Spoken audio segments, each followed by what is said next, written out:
Hello students, welcome to when boost with Shivkanya. आज हम पढ़ेंगे class 8th English medium chapter first है rational numbers. Rational numbers होते क्या हैं, इसको जानने से पहले हम पढ़ेंगे इसका इंट्रोडक्शन। तो इंट्रोडक्शन वीडियो की हमें ज़रूरत क्यों पड़ती है? जो भी हमारे चैप्टर में कॉन्सेप्ट है, जो भी हमारे चैप्टर में फॉर्मूले है, डेफिनेशंस है, वो हमें अच्छे से क्लियर हो जाए, इसीलिए हम इंट्रोडक्शन वीडियो क्या करते हैं, पढ़ते हैं। ठीक है, चैप्टर फर्स्ट है आपका रेशनल नंबर्स। तो रेशनल नंबर्स होते क्या है, तो उसकी डेफिनेशन हम पढ़ते हैं कि रेशनल नंबर्स क्या होते हैं। The number of the form of p by q where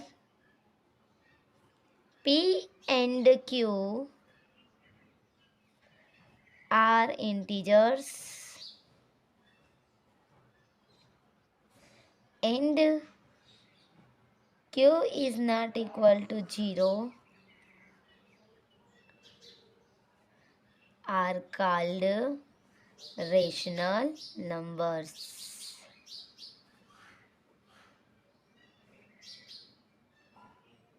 ठीक है, the number of the form of P by Q, ऐसे नंबर जो किस फॉर्म में होते हैं, पी बाय क्यू के फॉर्म में होते हैं। Where P and Q are integers, जहाँ पी और क्यू क्या है, इंटीजर्स है। And Q is not equal to zero, इसका मतलब क्यू ने ज़ीरो नहीं होना चाहिए। आर कॉल्ड रेशनल नंबर्स, ऐसे नंबर्स को क्या बोला जाता है, रेशनल नंबर्स बोला जाता है।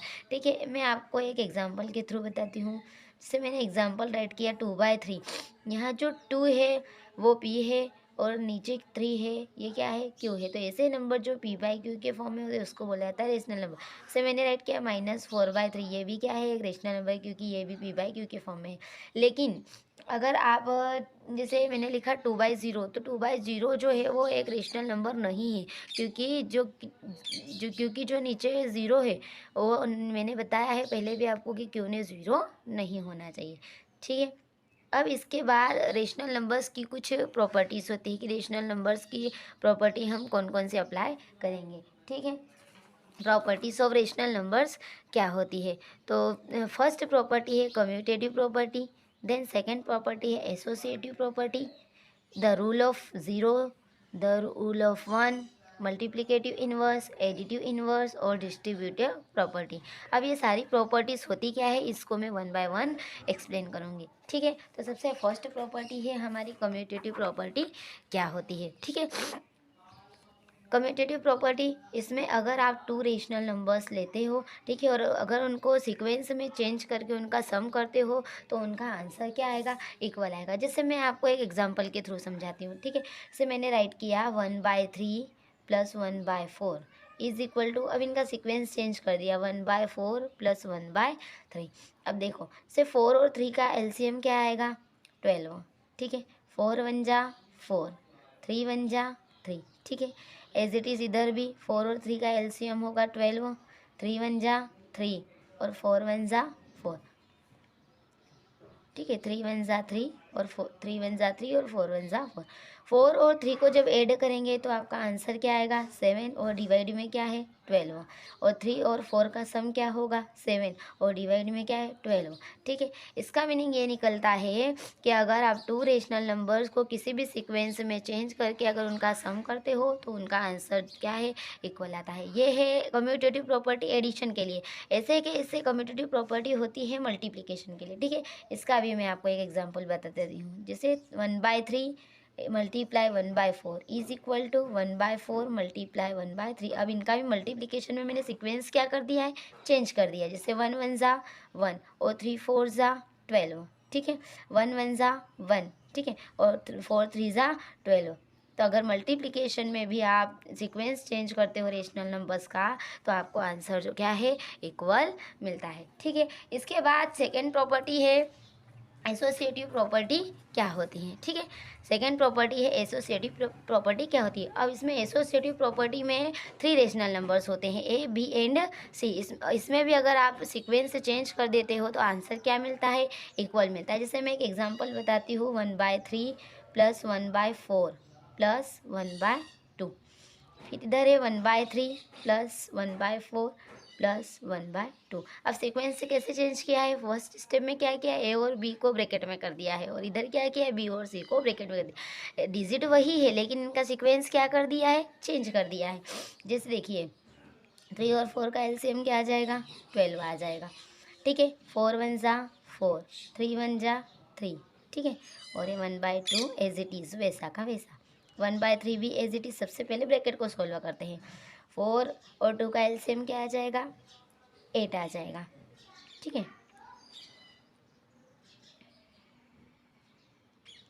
अब 2 1 जा 2, 4 1 जा 4।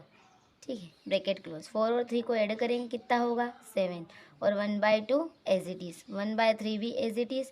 4 और 2 का सम करते हैं तो 6 आता है, और डिवाइड में क्या है, 8। 4 और 12 और 2 का जब एलसीएम लेंगे तो क्या आएगा, 24। 7 2 ज़ा 14, और 12 1 ज़ा 12। ठीक है, 8 और 3 का एलसीएम होता है 24। 8 1 ज़ा 8, 3 6 ज़ा 18। ठीक है, जब इनको ऐड करेंगे तो ये होगा 26, और डिवाइड में क्या है, 24। इसको भी ऐड करेंगे तो 26/24। ठीक है, तो जो एसोसिएटिव प्रॉपर्टी होती है वो 3 रेशनल नंबर पे अप्लाई होती है, और 3 रेशनल नंबर्स को आप किसी भी सीक्वेंस में अगर ऐड करते हो तो आपका आंसर क्या आएगा, इक्वल आएगा। ऐसे के ऐसे जो एसोसिएटिव प्रॉपर्टी होती है वो मल्टीप्लिकेशन पर भी अप्लाई होती है। इसमें भी 3 रेशनल नंबर्स होते हैं। देखो इसका एग्जाम्पल मैं आपको बताती हूँ। 1/3 मल्टीप्लाई 1/4 मल्टीप्लाई 1/2। अब इसमें क्या क्या है, ए और बी का मल्टीप्लाई कर दिया है ब्रैकेट में। ऐसे के ऐसे क्या है, 1/3 मल्टीप्लाई 1/4 मल्टीप्लाई 1/2। अब देखिए 1 1 ज़ा 1, 3 4 ज़ा 12 मल्टीप्लाई 1/2 एज इट इज़। ठीक है, 1/3 मल्टीप्लाई ब्रैकेट में 1 1 ज़ा 1, और 4 2 ज़ा 8। ठीक है, अब 1 में 1 का मल्टीप्लाई 1, 12 2 ज़ा 24, 1 1 ज़ा 1, और 8 3 जा 24। इसका मतलब एसोसिएटिव प्रॉपर्टी में अगर आप मल्टीप्लिकेशन करते हैं और उनका सीक्वेंस चेंज कर देते हैं तो उनका आंसर जो है वो क्या आता है, इक्वल आता है। ठीक है, देन थर्ड प्रॉपर्टी है द रूल ऑफ ज़ीरो। ठीक है, थर्ड प्रॉपर्टी क्या है, द रूल ऑफ ज़ीरो। ठीक है, इसका मतलब आप किसी भी जब रेशनल नंबर्स को लेते हैं, ठीक है, किसी भी रेशनल नंबर्स को अगर लेते हैं और उसको ज़ीरो के साथ ऐड करते हैं तो वापस आपको वही रेशनल नंबर मिल जाता है। जैसे मैंने राइट किया 1/2, अगर आप जीरो के साथ इसको ऐड करोगे तो वापस आपको आंसर क्या मिलेगा, रेशनल नंबर ही मिलेगा। जैसे एक एग्जाम्पल और है, मैंने लिखा -3/2, अगर आप इसको भी ज़ीरो में क्या करोगे, ऐड करोगे तो वापस आपको वही रेशनल नंबर मिलेगा 3/2। ठीक है, क्लियर। देन फोर्थ प्रॉपर्टी है the rule of one. The rule of one, ठीक है, इसमें भी अगर आप किसी रेशनल नंबर को अगर 1 से मल्टीप्लाई करते हो तो आपको वापस वही रेशनल नंबर क्या होता है, मिल जाता है। जैसे मैंने एग्जांपल एक राइट किया 1/2 मल्टीप्लाई 1, 1/2 रेशनल नंबर है, उसमें अगर आप 1 का मल्टीप्लाई करते हो तो इसका आंसर भी वापस वही आपको रेशनल नंबर 1/2 मिलेगा। जैसे एक एग्जाम्पल और है -3/4, अगर आप इसको 1 से क्या करते हो, मल्टीप्लाई करते हो तो इसका आंसर भी क्या आएगा, वापस वही रेशनल नंबर -3/4 आ जाएगा। ठीक है, तो यहाँ पे द रूल ऑफ वन, इसमें वन क्या है, मल्टीप्लिकेटिव आइडेंटिटी है। ठीक है, देन फिफ्थ प्रॉपर्टी है मल्टीप्लिकेटिव इन्वर्स। क्या होता है मल्टीप्लिकेटिव इन्वर्स में, जैसे एक रेशनल नंबर आपको दिया है a/b, तो इसका जस्ट उल्टा हो जाता है b/। जैसे मैंने एग्जांपल राइट किया 2/3, अब 2/3 का अगर आपसे कोई मल्टीप्लिकेटिव इन्वर्स तो पूछे तो आप क्या बताएंगे, 3/2। ठीक है, देन सेकेंड एग्जाम्पल मैंने राइट किया -5/3, अगर आपको कोई इसका मल्टीप्लिकेटिव इन्वर्स पूछे तो आपको बताना है 3/-5। इसका मतलब है कि इस डिजिट को आपको क्या कर देना है, उल्टा कर देना है। ठीक है, इसके बाद है प्रॉपर्टी नंबर 6 है एडिटिव इन्वर्स। ठीक है, एडिटिव इन्वर्स क्या होता है, एडिटिव इन्वर्स में जो आपको रेशनल नंबर दिया है, अगर पॉजिटिव दिया है तो वो नेगेटिव हो जाता है, अगर नेगेटिव दिया है तो वो पॉजिटिव हो जाता है। जैसे एग्जांपल में मैंने राइट किया है 4/3, अगर कोई आपको इसका एडिटिव इन्वर्स पूछे तो आपको बताना है -4/3।